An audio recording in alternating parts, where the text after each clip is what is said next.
What's going on, guys? Welcome to the Gainz Podcast. We got another exciting episode for you this week, folks. We've got our second guest, my partner, Laura. Say hi, Laura. Hi. So I was just frantically Googling. I was like, this is awesome. Like, this is like your second guest, and women.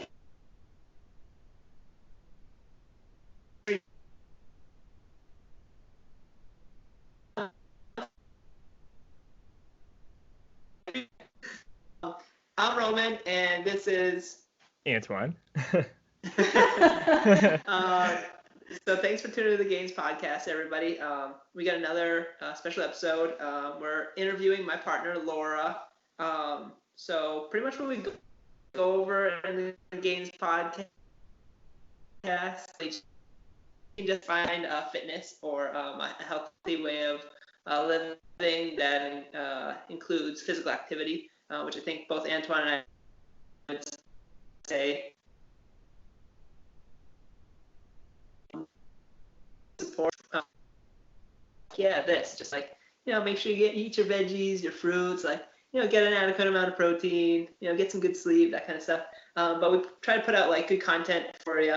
So Antoine and I were talking a couple weeks back, maybe a couple months back, and we were saying like it would be really valuable to our listeners if we brought on more individuals like other than just like Antoine and I, like one, like maybe like freshen it up with some like women. So thanks for coming on today, babe. It's nice to have a different perspective. Yeah.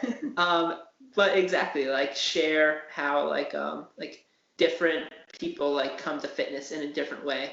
Like Antoine and I like talk about like bodybuilding, like powerlifting and all that stuff. But like what was really cool last week having Sam on was she was talking about like, oh, I like structure my workouts with like EMOMs or HIITs, or like I like program like yoga into my like weekly routine. So like that was such like an interesting and unique way of programming, and like something that like I think about like programming like all the time, like when I'm not like doing work, like that's like the kind of stuff that I'm thinking about. But I found that like I've probably like siloed myself off in a certain way. And you've had like a really interesting like career, if you want to call it, like when it comes to like fitness or sports, where you've done certain things that like I've never done, like I've never done rowing and things like that. So if you want to just like tell our listeners like a little bit about like what your experience with like physical activity, like the sports that you played growing up, I think that'd be really valuable for them. Yeah. So I didn't do like not professional, but organized sport until I was in high school. So before that, I did go to the gym with my family, and when you went to the gym, they gave you a piece of paper, and on your first visit, they took you through with a trainer and just like showed you a bunch of different exercises and wrote them down on that piece of paper. So when I started, I was like, okay, these are the things that I can do. And it was like very regimented. But then after that, I started doing my own programming of just like mixing things up, maybe focusing on certain body, like muscle groups certain days and other muscle groups other days. But then that led into high school, did volleyball and did stuff at the gym, also mostly weightlifting. And then after that, went to college and did a lot of weightlifting as part of being on the team. I did crew in college. So did lots of weightlifting there, plus other exercises in addition to like the actual practice. But that was more cardio based. So it was a mixture of cardio and weightlifting and specific training for the sport. So it was a lot. It was a lot of stuff. It was like 25 hours a week of just working out. So that was fun. So yeah, coming at it from a lot of different perspectives, I guess. I don't know that I had a very linear progression. It was just kind of whatever was convenient at the time and whatever sport I was in. Yeah, very cool. Yeah. You also do your own programming. Do you have any like which like I'm always like amazed at like the programs that you come up with, because like this is like the kind of thing that like I studied. I'm like, oh man, like you're really intuitive, like how you put this next to this and stuff like that. Is there like are there certain like resources that you like consumed that like developed a certain like philosophy or like mindset around training, or is this just like your practical experience since you have been like in a gym environment for like a decade essentially? So is it a combination of that experience, or do you have like resources that you might be able to like share that like help guide principles that you use for your setting up your programming?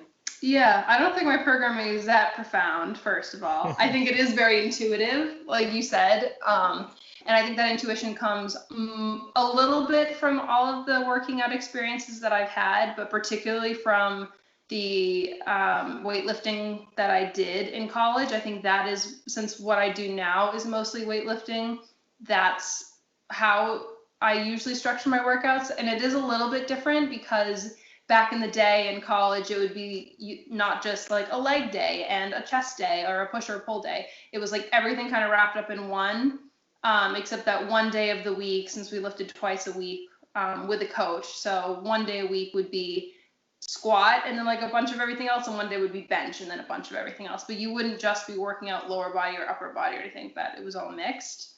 So I think I've merged that with what you do, and I did it even before I met you, of like push pull legs is what I tend to do, but then I mix it in if I'm not feeling that anymore, if I'm bored, got to mix it up. So yeah, in just whatever I'm feeling and whatever my particular goals are for that period of time.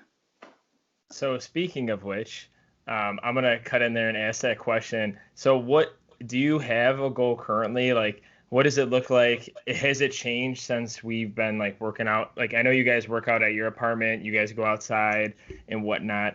Now, has that goal changed, or is it like kind of like you're switching things up so you could kind of, perform and try to get to that goal a little bit better, just in a different situation right now? Yeah, right now I feel like I'm not super working towards a ton of my goals. One of them that I think I am working towards is being able to do one, either chin up or pull up, whatever grip, one unassisted of any of those, ideally by the end of this year. And so with the workouts that we're doing at home, that's really the only one that I'm working on, because the other goals that I have are very specific exercises for equipment at the gym. So like squat and a bunch of other stuff, that we don't have the equipment for. So those goals are kind of on hold. We'll see what happens when we can go back to the gym. So now goals are more towards getting in some sort of movement and making sure that I feel good, because I have I can get back pain or hip pain and things like that based on previous injuries. So a lot of my goals are making sure that I incorporate movement to be able to do whatever I want to do when I can go back to the gym. And to make sure that if I ever wanted to go on a bike ride or play volleyball, like at the beach or something like that, that I'd be able to do those things and do them hopefully not too mediocrely, like maybe a little above mediocre. Do you tan as well as Roman Long? I don't know. Maybe him and his Irishness, he might get a little more of that peachy glow than anybody else. Oh my gosh. Sorry for the off-topic question. I think being from totally related. Closer to like the Mediterranean, I think you probably do get like a much better tan than I do. I just seem to like burn out. Yeah, poor thing. Yeah, it's weird. Like I remember like when I was younger, I used to get so tan and my hair used to be like so blonde. Like there's remind me like the next time we're home, but like there's pictures of me like super duper duper skinny, but I was like really really really tan because I was always running around outside. Now I just like tend to burn. I don't know. Maybe it has to do with how much muscle mass you have. The more muscle mass, the less you tan. I don't know. That's how it works. No. Should we cue in you playing guitar in someone's basement, the music video? Or his drum solos. If you haven't seen those, they're also pretty good. Yeah. Oh, go ahead. No, you first. I was gonna say, Laura, question about, obviously, gender when it comes to like lifting and whatnot. I know like all three of us know like it doesn't really matter, but for you, if we're going female to male, like has there been like any distractions / like any like motivations like being like a different gender? Because I asked Sam that, and like, is there anything that like you would want to like notate or give like a message to like female listeners to see like that, like obviously you love health and fitness, you want to be healthy. Like, is there anything you want to like say, like, is because I just know there's some barriers in sometimes with guys too, because guys don't feel as confident, so they don't want to go to a gym. But like I know from the female side, Roman and I are never gonna understand that. I mean, we can listen all day, but like we want to hear like something from you. Like, is there something that like you think about like when you go to the gym? Is there something like you would love to like send that message out to like our female listeners, or if someone declares themselves as a female? So I just wanted to see if like you had any notation on that when it comes to fitness.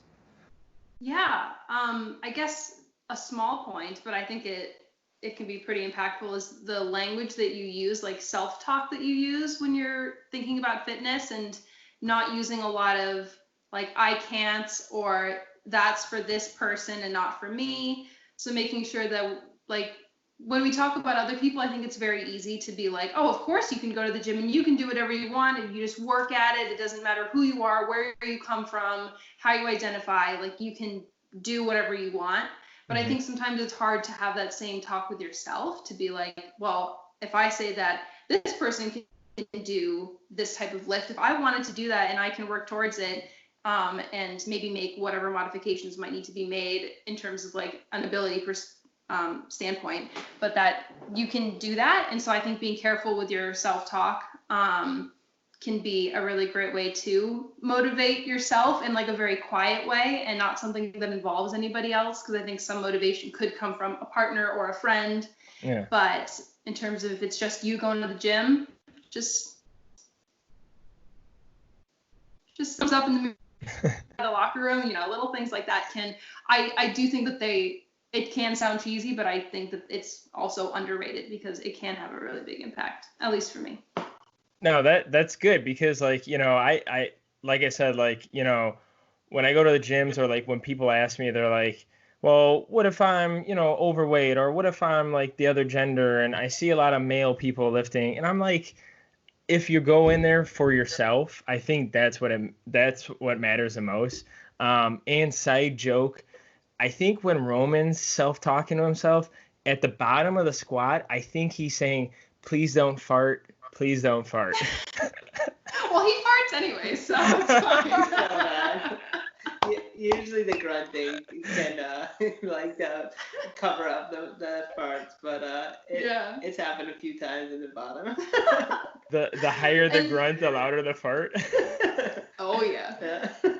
But I think, what you were saying about like other people saying, well, like, oh, I'm overweight or something like this, so I can't do it. And then you being potentially the person to say, oh, but yes, you can. I think on the other side of the personal self-talk is to surround yourself with people who aren't going to say, oh, well, you probably can't do that because you're short, or you can't do that because you're a woman, or whatever it is. Surrounding yourself with people who would say, well, let's give it a try. Let's see where you are, and we'll work towards where you want to go, is also a great way to get some external motivation, in addition to making sure that you're hyping yourself up. Sweet. Yeah. No, that's really awesome. Roman, what you got, buddy? Let's hear from you. What's your favorite lift? Right. Are we talking quarantine lift, or are we talking gym lift? Any lift. We could do both. In the gym and out.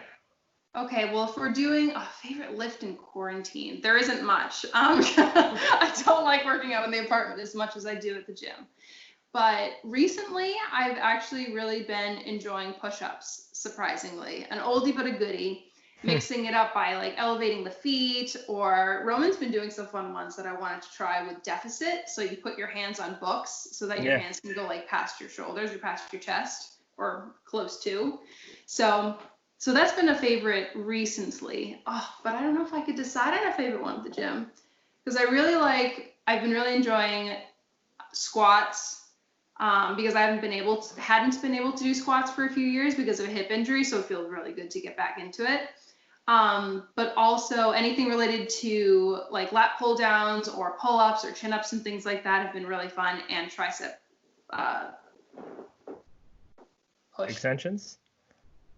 Push downs? I really have enjoyed. Yeah, you're really strong at those too. I like those. They're fun. I was like, Fun. damn, Laura's doing like more weight than I am. It's not a competition, but it kind of is. What lift are you most proud of? Yeah. I guess I'm thinking like mostly of like the gym, but like I guess it could be like in quarantine too. Well, I think squats, like I was saying, because I didn't know if I was going to be able to squat with weight comfortably or even without weight. Even just like sitting was painful. So going from that, doing lots of physical therapy, lots of stretching, lots of strength training exercises for years, and then slowly getting back into, okay, I can do a body weight squat now, and then add the bar, and then add like 2.5s on each side of the bar, something really, really small, and then like going back up, and now like squatting more than I probably have ever squatted, at least before quarantine. I think that's been very exciting and something I wasn't sure I'd be able to do. Yeah, you're pulling strength too. Oh, you think so? Pulling strength? You're so close to that first pull-up. Oh, yeah. And dips. Dips could come on. Oh, yeah. Oh, that's true. Yeah. I did do, one of my goals last year was to do an unassisted tricep dip. I had to do one, and I went from like, I don't know, I very quickly went from having to use like 50 pounds of assistance to being able to do like 5 of them with no assistance, like very, very quickly. So that was surprising and very fun, but that was last year. So last year. What about, so what kind of hip injury did you have? If you don't mind, if you don't want to talk about it, that's, because I was going to say, if you said you had to recover from it, so that's a pretty big thing that happened in your life when it comes to like your movement and your fitness stuff. Now, do you have like any info like you want to like say about that, like how you like got injured and then how you recovered from it? Yeah. So I tore, or I think it's still debatable based on the MRI that I got, but most people think that I tore the labrum in my hip. So like your hip's like a ball and socket, and there's a membrane, or not membrane tissue around the outside that keeps it from like coming out. Yeah. So I tore that. You also have the same type of tissue in your shoulder. And it's also called a labrum, but so I tore that. So my hip just kind of like moves around a lot. And from doing crew, it's a very asymmetric movement, the type of rowing that I was doing. So sweep rowing, you either have one or on one side or on the other side. So the way that I was rowing was very much putting a lot of pressure on my hip. So that probably exacerbated something that may have been there for years and years and years. So in terms of the physical therapy process and like the recovery process, it was lots of like hip opening, because my hips are like the hip that is injured is very closed. So trying to make sure that I was opening that up, and then also strengthening the glutes, because I'm very quad dominant. So strengthening the glutes to bring the hip back into a place where it's not impinging and causing a lot of pain when I sit. So yeah, lots of single leg things, lots of glute med exercises as well. So strengthening the side of the hip, and then lots of stretching on the front end. So just trying to pull things back in. So no wonder why you're so good at pulling, because if you're rowing, you're probably activating a lot of those muscles from before. Yeah. It's just, I guess it's in a different plane, because like, yeah, I think I am fairly strong in like this plane, but then when it comes to this plane, I don't know why it's so much more difficult to activate whatever muscles are needed for working in this plane as opposed to this plane. But yeah, I mean, there is some overlap, but I think, yeah, definitely I've been trying to target more of this plane of movement. I don't think I've ever known someone that rowed before. So really? you might, yeah. Oh, well. You might be the first. I think it's pretty common in the Northeast. And actually, I guess it's pretty common in Chicago too, because there are a lot of people that I rowed with in college grew up in Chicago. So if you want to get into it, there are lots of rowing clubs around here. They're usually just really expensive and have practices late at night. And I'm not a fan of either of those, but that's okay. So do you go to bed at the same time at 7 p.m. like Roman? 7. Sometimes it's 6:30. 7's a little late, but yeah. But I heard Roman doesn't ever sleep though. That's you probably sleep. Roman doesn't at all. No, I love sleep, and I think it's very bringing that back into fitness. I think sleep. If I don't sleep very well, I cannot perform very well. I know some people can do like exercise on very little sleep and very little food and like very little anything. I need to be fed, I need to be well rested, I need to be hydrated, otherwise my performance is absolute garbage. So I feel like that's less of an issue with other people, and some people even prefer to work out fasted, and I think that's fascinating. Yeah. Do either of you guys work out fasted? I don't know if you've already talked about this in a podcast. Maybe walking. Yeah, walking fasted to the kitchen. To the kitchen, yeah.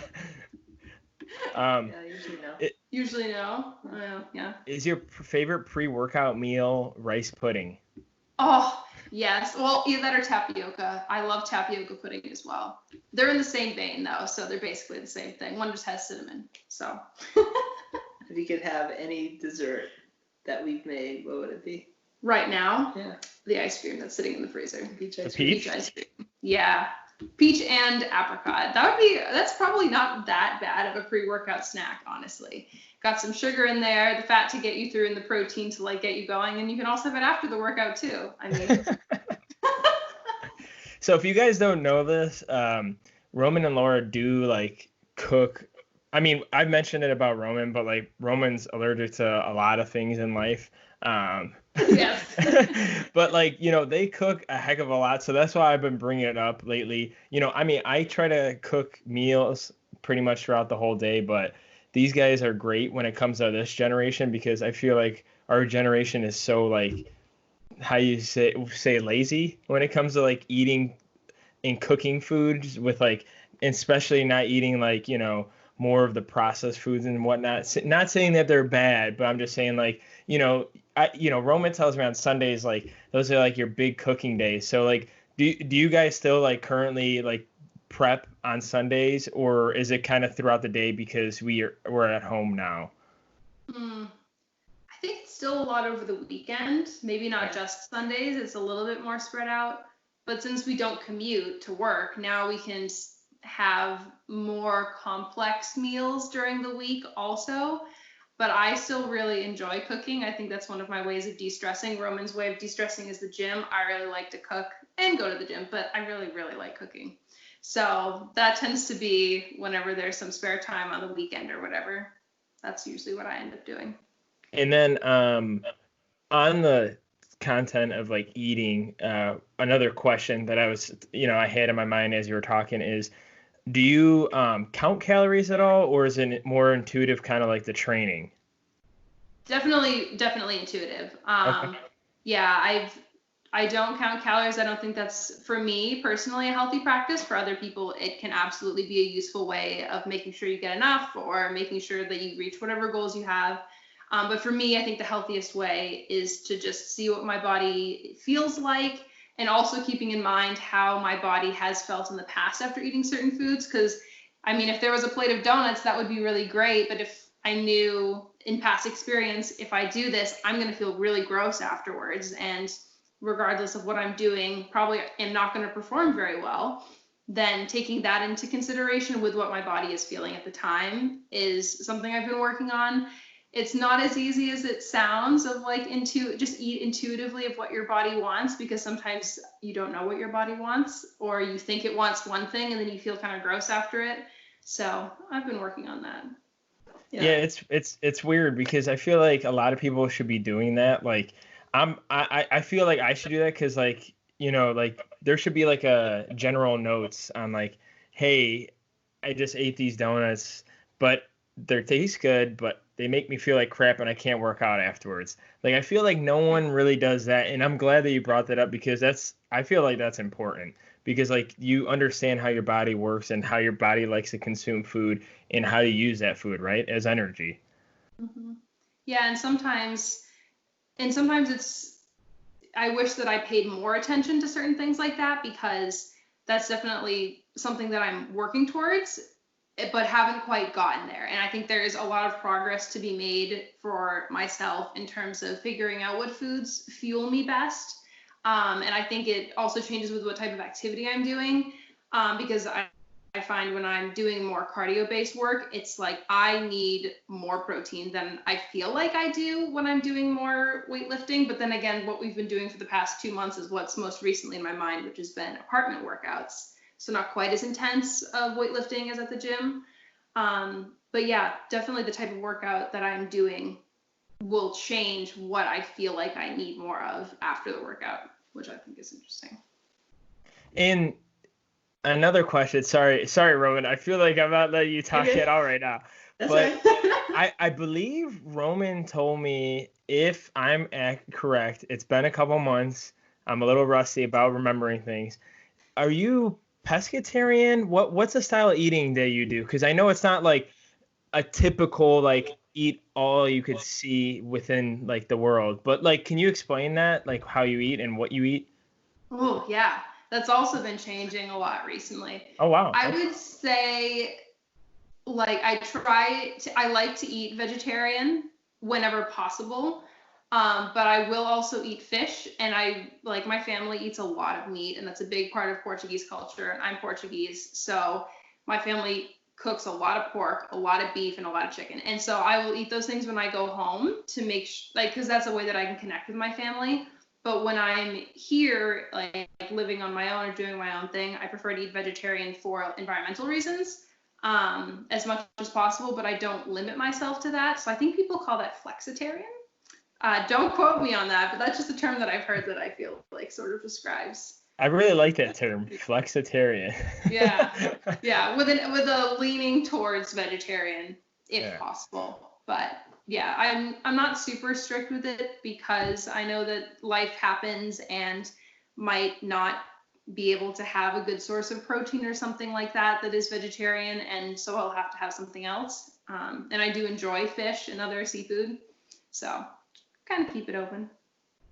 Yeah, I feel like of the people that like Antoine and I talk to about this kind of stuff, we probably have like the most food variety that like I'm aware of. Like our food variety is like pretty absurd. Like when I tell people like just like the amount or like the number of different things that we have, like many people like in that like might find this culture will do like very lean chicken breast, like rice or potatoes and broccoli. Like that will be their meal, and there will be 21 meals of that in a week, or like 42 meals of that in a week.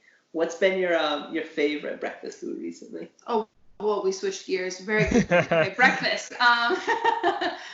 Ooh, I've really been enjoying the hash brown potatoes that we've been making recently, where they're nice and crispy on the outside, with avocado, eggs, cheese.